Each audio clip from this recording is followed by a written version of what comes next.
बड़ी विनम्रता से यहाँ स्वागत करती हूँ। मैं हमेशा बहुत बार इस एरिया में आ चुकी हूँ, लेकिन जब जब आई यहाँ तब नवाब भाई के साथ आई। और जब मैं यहाँ बैठ के सोच रही थी, मैं अबू आदमी भाई को बोल रही थी कि जब उन्होंने मुझे पूछा कितनी बार यहाँ आई, मतलब 1 महीने में मैं 3री बार यहाँ आई। एक बार नीलेश ने मुझे प्रोग्राम में बुलाया था, तब आई थी। उसके बाद गणपति उत्सव में आरती लेने यहाँ के मंडलों को मिलने आई थी, और उसके बाद आज मैं आ रही हूँ। उसके पहले आ चुकी हूँ। आज अब नवाब भाई और हम साथ में थे, जब जरूर अणुशक्ति नगर में आई हूँ। और फयाद, आप आपके भाषण में कह रहे थे कि आप जेल जाने के लिए तैयार हैं, लेकिन आप हमेशा सच ही बोलेंगे। और तब सिर्फ एक ही आदमी की शक्ल मेरे सामने आई, वो थी, बताओ किसकी? 3 शक्ल। एक संजय राउत जी की, दूसरी अनिल देशमुख जी की, और तीसरी नवाब भाई की।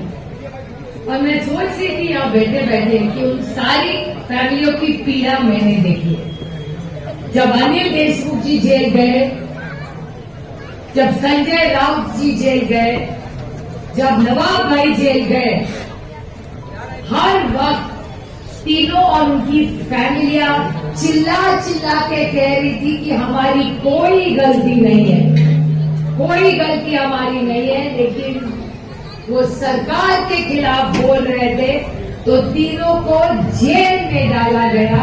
और हुकूमत किसकी थी ये हम नहीं भूले। वो भूल गए होंगे, लेकिन मैं नहीं भूली, क्योंकि मैंने देखे, मैंने आंसू देखे उस माँ के, उस बीवी के, उस बच्चों के। जब नवाब भाई को अंदर जेल में डाला था, जब संजय राउत जी को डाला था, मुझे अभी भी याद है, संजय राउत जी की माँ कह रही थी कि बेटा लड़ ले, कभी झुकना नहीं, मैं तुम्हारी माँ हूँ, तू जेल में रहना, लेकिन झुक के वापस ना आना। ये माँ ने तुमको आशीर्वाद दिया है, लड़ना सीखो, झुकना तुम्हारी माँ ने नहीं सिखाया। और संजय राउत जी जेल में रह गए। उसी तरह अनिल देशमुख जी जेल गए। क्या गलती थी अनिल देशमुख जी की? 100 करोड़ रुपया का आरोप उन पे हुआ था, और एफआईआर देखा है? एफआईआर में 1 करोड़ रुपया आरोप हुआ था। 100 करोड़ का एफआईआर हुआ 1 करोड़ का, और 100 करोड़ का आरोप कुछ और ही था, और 1 करोड़ का केस कुछ और निकला। पूरा झूठ का झूठ। 7 महीने वो आदमी जेल में था। उसके छोटे छोटे पोती और पोती स्कूल में जाते थे, बच्चे उनको चिढ़ाते थे कि तुम्हारे दादाजी कहाँ है, तुम्हारे दादाजी को जेल में। कभी सोचा आपने उन पे बच्चों पे क्या गुजरी होगी, उनकी बीवी पे क्या गुजरी होगी, उनके बहू बेटियों पे क्या गुजरी होगी? कभी सोचा है किसने? और किसके लिए? इनकी गंदी राजनीति के लिए। अरे इस राज्य में अगर ड्रग्स के बारे में किसी ने बोला होगा तो नवाब भाई ने बोला। और क्या इन्होंने दिया नवाब भाई को? नया नवाब भाई को जेल में डाल दिया। और क्या थी नवाब भाई की गलती? मुझे कभी कभी आश्चर्य लगता है जब मैं नवाब भाई को देखती हूँ भारतीय जनता पार्टी के लोगों के साथ, मुझे बहुत दुख होता है कि अरे जिस भारतीय जनता पार्टी ने आपके फैमिली को इतना दुख दिया, क्या कर रहे हैं आप उनके साथ? बताइए आप। हमने तो नवाब भाई को कभी जेल में नहीं डाला। नवाब भाई को जब जब जेल में डाला, अस्पताल में रखा, कोर्ट में गया, बताइए आज उनके साथ, जिसके साथ खड़े, उनके साथ कौन खड़ा रहा? मैं जेल में उनको मिलने गई थी, मैं अस्पताल गई थी, मैं कोर्ट गई थी। आज जिनके साथ वे खड़े हैं, कौन उनके सुख दुख में रहा है? उनके सुख में कोई नहीं था, ना उनके दुख में कोई था। सब डर गए थे, क्या करते बेचारे। लेकिन जिस तरह से नवाब भाई के फैमिली को, जिस तरह भारतीय जनता पार्टी ने अन्याय किया है, मैं वो भूले होंगे, लेकिन मैं नहीं भूली, कभी नहीं भूलूंगी। क्योंकि जो गलत है अलग ही है। एक बार नवाब भाई मीटिंग में पहुंच गए, जिनको एनसीपी बोलते हुए एनसीपी नहीं है, लड़ाई अभी चल रही है।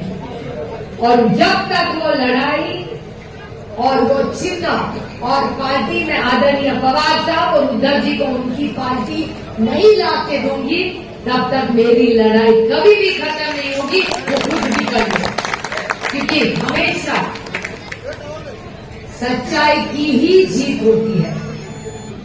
आप कितना भी परेशान करिए, आप कितना भी हमें तंग करिए, परेशान करिए, हम पहुंच जाएंगे, लड़ेंगे और सत्य में जयते, सत्य के ही जीत होगी। अरे मैंने नवाब भाई के घर में भाभी के आंसू मैंने देखे, उनकी बेटियों के आंसू मैंने देखे, छोटे छोटे बच्चों के आंसू मैंने देखे। एक बार एक मीटिंग में नवाब भाई पहुंच गए, नागपुर पहुंच गए और इतना लंबा खत देवेंद्र फडणवीस जी ने लिखा कि आप सबको ला सकते हैं लेकिन नवाब मलिक को नहीं ला सकते। याद है आपको क्या किया था नवाब भाई ने, क्या गलती थी? एक साल पहले जिस नवाब मलिक जी की इनके एलर्जी थी, आज ऐसा क्या कर दिया कि वो प्यारे हो गए, उनको इतना लाड करो। एक साल में ऐसा क्या हुआ? तो मैं सवाल पूछ रही हूँ भारतीय जनता पार्टी को कि अगर नवाब मलिक आज अच्छे हैं तो आपने नवाब मलिक जी और उसकी फैमिली और एनसीपी की माफी मांगनी चाहिए कि आपने उनको जेल भेजा। हमने तो नहीं किया, उनको भेजा भारतीय जनता पार्टी ने। नवाब भाई के खिलाफ जो अपमान किया वो देवेंद्र फडणवीस ने किया। याद है आपको खत लिखा था कि हम नवाब भाई के साथ नहीं खड़े रहेंगे, आप उनको हटा दीजिए यहाँ से। क्या गलती थी नवाब भाई की कि ड्रग्स के बारे में मिले, ड्रग्स के खिलाफ बोले, यही उनकी गलती थी। और मैं न्याय मांग रही हूँ आज नवाब मलिक जी के फैमिली के लिए और हजारों ऐसे बच्चों के लिए जिनके खिलाफ भारतीय जनता पार्टी की गंदी राजनीति, इस गंदी राजनीति के खिलाफ हम खड़े हैं। और मैं तहे दिल से डिम्पल यादव और अखिलेश यादव जी के तहे दिल से आभारी हूँ कि अखिलेश जी और डिम्पल जी भी उस टाइम हम सबके साथ खड़े रहे। अखिलेश भाई का फोन आता था, डिम्पल भाभी का फोन आता था कि आपके इतने सारे लोग इलेक्शन इन्होंने जेल में ठोस दिए, कुछ भी हो जाए हम आपके साथ खड़े रहेंगे, क्योंकि हमें पता है नवाब भाई ने कुछ गलत नहीं किया।